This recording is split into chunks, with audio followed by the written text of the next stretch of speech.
trazer conteúdo sobre Pet Crash, né? Então vou contar como eu cheguei a ser empresário e quais as minhas maiores dificuldades, né? E como eu comecei. Então, o nosso conteúdo de hoje é para quem quer abrir uma Pet Crash, né? Eu vou trazer aqui o exemplo de como cheguei a ser empresário para nesse ramo. Então, eu vou contar um pouquinho da minha história, né? E aí a gente vai linkando até chegar hoje para a gente poder entender também. Que perigo, a roupa deitando aqui na frente. Então, isso eu acabo que pessoas da família que sabem mais, né? Então, a minha vida profissional, ela começou muito cedo, né? O meu avô, meu avô falecido, ele sempre teve bar, né? Boteco. E eu fui criado pelos meus avós, então desde cedo eu trabalhei com eles nesse bar, né? Ajudava lá, enfim, não tinha responsabilidades. A roupa está encostada na cadeira, respirando, e aí fica tremendo aqui a minha câmera. Mas é uma sapeca. Bom, então desde cedo eu trabalhei com os meus avós nesse bar. E aí a gente atendia lá todo tipo de gente, todo tipo de bêbado, né? Tinha mesa de sinuca, baralho, vendia cigarro, enfim, tudo que é um boteco, né? E ali atendia todo tipo de gente. Então comecei muito cedo ali, né? Com seus 10 anos mais ou menos. Eu vivia nesse ambiente, eu acredito que desde uns 5 anos de idade. Né? E acredito que com 10, eu não tenho essa recordação, com uns 10 anos eu já ajudava lá no atendimento, enfim, entregava alguma coisa, vendia bala, chiclete, fazia sanduíche, né? Eu me recordo de fazer esse tipo de atendimento lá. Mais pra frente, meu avô me deixava cuidar do bar ali quando eu tinha já os seus 13, 14 anos. Meu avô me deixava cuidar do bar quando ele tinha que ir no banco, pagar uma conta, né? Enfim, coisas desse tipo. Então, esse foi o meu primeiro trabalho, atendente de boteco. E uma experiência incrível, vivendo com os meus avós, né? Então, assim, hoje a gente começa a notar e a pensar em algumas coisas, né, que acontecem lá e tal, e realmente tu tira muita experiência disso ali.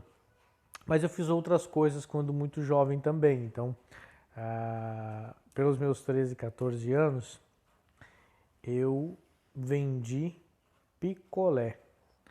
Esse aqui eu acho que foi o meu pior empreendimento.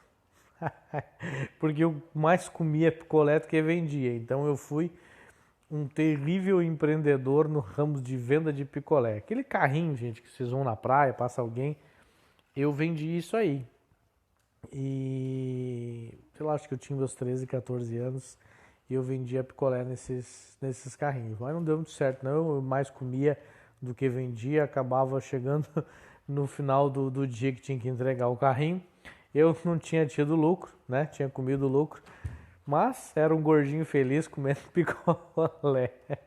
Então são experiências que é demais, assim, porque tu não tinha tanto compromisso, né?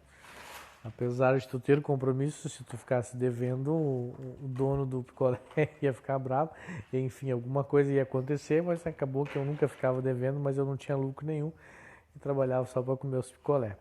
Então essa foi uma história bacana. Tem uma outra história também que eu fui trabalhar de atendente, eu fui trabalhar de garçom na praia. E eu era muito jovem também, acho que foi nessa mesma época aí, 13, 14 anos. E fui trabalhar numa pizzaria e que era bem interessante a questão da pizza, faz muito tempo isso, né? Hoje estou com 40, então mais de 20 anos atrás, 27 anos atrás, que eles não vendiam pizza inteira, eles vendiam fatias. Então para mim aquilo foi uma novidade também, foi um aprendizado lá com aquelas pessoas. E eu acho que eu trabalhei uma semana com um cara lá E numa brincadeira que eu fiz com um atendente que trabalhava dentro do balcão, né? A gente fez uma queda de braço no balcão e o balcão era de vidro e a gente fez força e acabou que eu quebrei o vidro do balcão. E eu com meus 13, 14 anos, inseguro e tal, né? Eu fiquei com bastante medo do que ia acontecer. E eu morava acho que uns 8 quilômetros desse restaurante, a gente trabalhava à noite e ia embora de madrugada, 5, 6 horas da manhã, era praia, né? Era praia, Balneário Gaivota hoje. E eu fiquei com tanto medo que eu peguei, saí correndo e fui embora. Fui embora correndo 7, 8 quilômetros. Caiu uma chuvarada, me molhei todo, cheguei em casa ensopado e nunca mais voltei pro trabalho. Cara, a gente faz cada coisa. Mas são, como eu disse, experiências que a gente vai tendo na vida e que hoje a gente consegue contar e dar risada dessas merdas que a gente faz.